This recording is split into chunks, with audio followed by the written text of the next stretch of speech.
episode of Trending with Teesha. I think this is volume it's 15, I believe. So I'm just gonna talk about two major things that took place um, within the week for specific reasons. So this I probably won't be as lively and bubbly because this is like real. So on Friday, well, since April 2nd, we have been waiting to hear like what exactly is going on with DMX. Holding out hope that hopefully he makes it out of his vegetative state or whatever following his heart attack. Then we found out that he had COVID while he was in the hospital, and then on Friday, the family released the news that he passed away. When I tell you my heart is broken, it's broken. This was a loss that I was not ready for.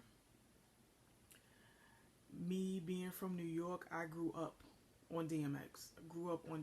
Like most of these New York rappers I've grown up on. I grew up on DMX. Like legit, when It's Dark and Hell is Hot came out, I was about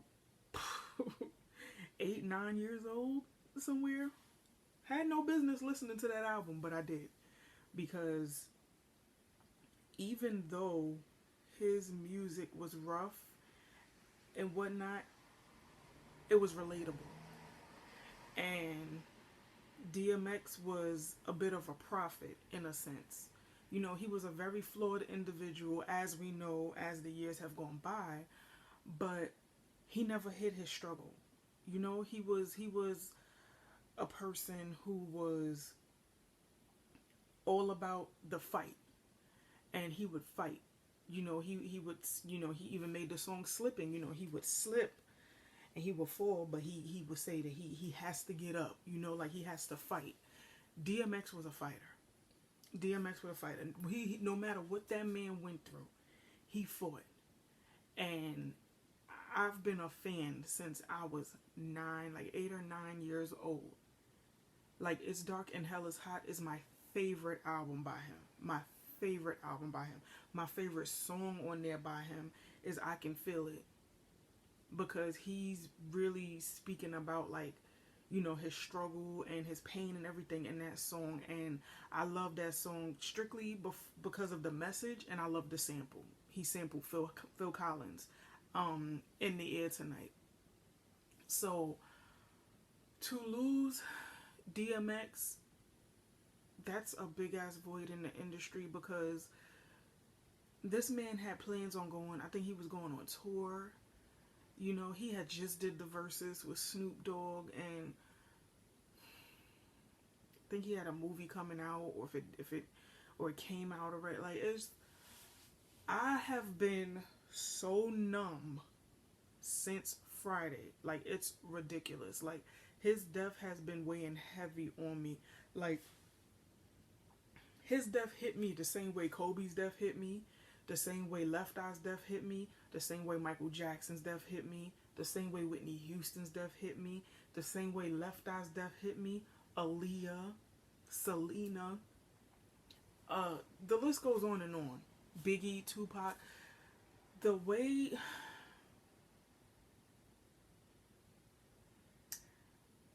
I'm not gonna cry. So just the fact that this man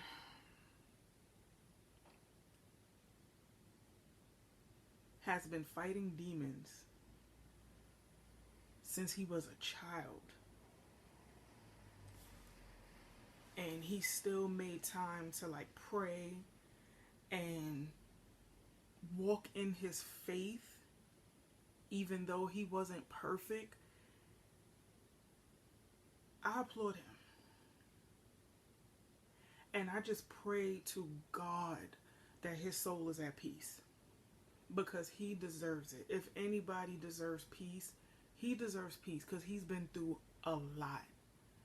And I'm gonna miss his his, you know, I'ma just miss him.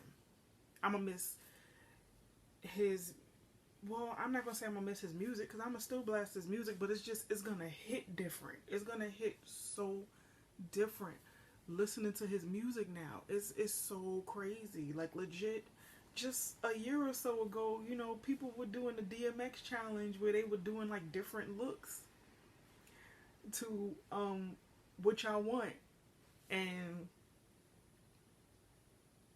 listening to his music is gonna hit different. It really is. It's really it's gonna hit me here. It really is. If it hasn't already, which I'm not saying that it hasn't, it has. Because a lot of his stuff that I listen to the words, and it's like, yeah, I felt that. Like, he has so many songs that's my favorite. Like I said, It's Dark and Hell is Hot is my favorite album.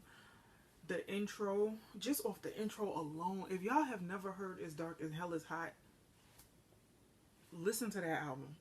The intro, my favorite song. Rough Riders Anthem, of course. Get At Me Dog. Effing with D. What's another one? I Can Feel It, like I said.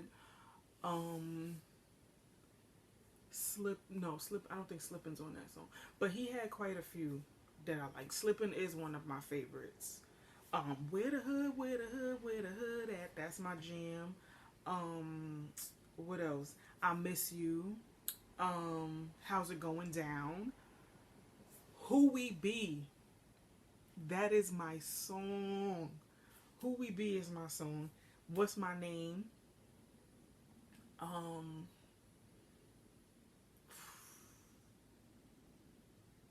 Party Up in Here.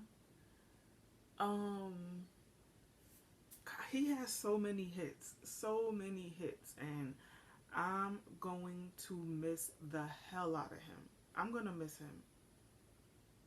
Like, it really hits different. Like I said, being from New York, his death hits me like it's very close to home, and I'm gonna miss the hell out of DMX. I just pray to God he's at peace. I pray for his family, his children. I pray for his ex-wife Teesha. I pray for his fiance. I pray for his entire family. And I saw a video today that his body has been released from White Plains, and the fans and everything, they showed up and they showed out. Somebody was blasting Rough Riders Anthem in the street as the car was going by. They showed up and showed out like real New Yorkers do, and I'm just so glad to be from, you know, I'm so glad that, you know, I'm proud to be a New Yorker. You know, I'm proud. Like, that makes me proud, because I know when it comes to us losing our own, we shut the streets down. We did the same thing for Biggie, okay? Same for Aaliyah. You know, like, we don't play. We love our New York artists, for sure. We love the hometown greats.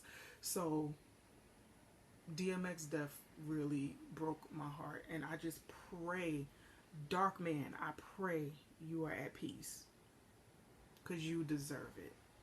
I pray your soul is at peace, and I pray you made it to the pearly gates, you know, whatever that may be, whatever you believed in. I pray that you are at peace.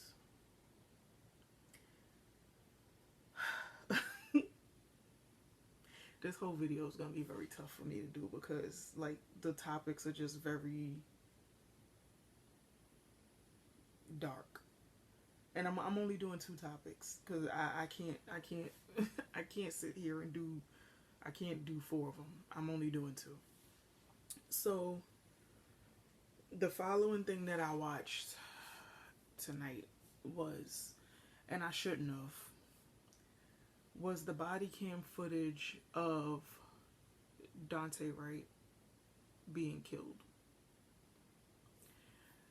So on April 11th, 2 in the afternoon, Daunte Wright was pulled over, I think for fleeing law enforcement or something like that. It was a traffic stop, something. And they were arresting him.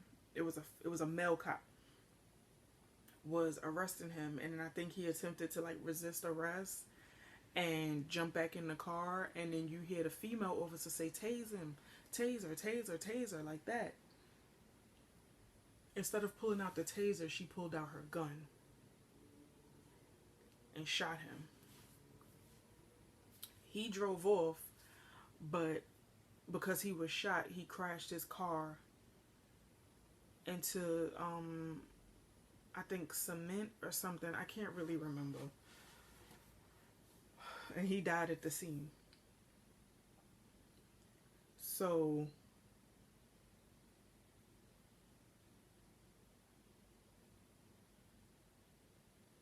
I'm tired.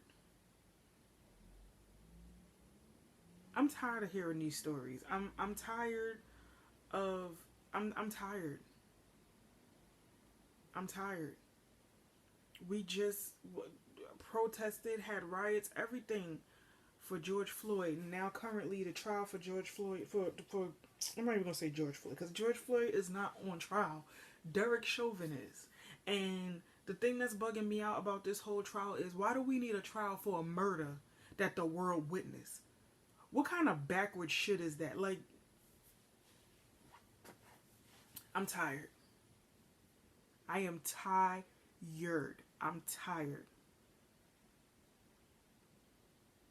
I'm tired.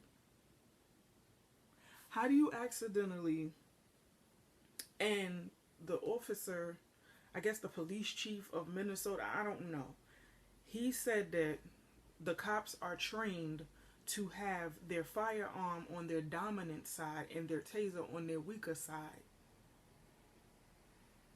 How did you mistakenly grab your gun and shoot this man dead? How? How? You are trained to know which side your friggin' taser is. How? How? I'm tired of hearing these stories. I'm tired. TIRED. It's ridiculous now. And it's the most depressing thing ever, because it's like an execution for us to see. That is going to be the last time I watch something like that. Because I'm tired of it. I still to this day refuse to watch George Floyd. I watched Sandra Bland. I did not watch Michael Brown. I did not watch Philando Castile. I think I watched Alton Sterling, but no. I'm tired, and it needs to stop. It needs to stop. It is always an accident. How did you not realize you didn't have your taser in your hand? Aren't tasers built differently from firearms? Or I must be mistaken, but I do believe a taser is, like he said, a less lethal weapon. So how? I don't understand it. I'ma pray for Daunte Wright's family. And I have no more words. Just rest in peace, DMX. Rest in peace, Daunte Wright. I'll see y'all in the next video, man, because I can't. Y'all have a good rest of y'all day.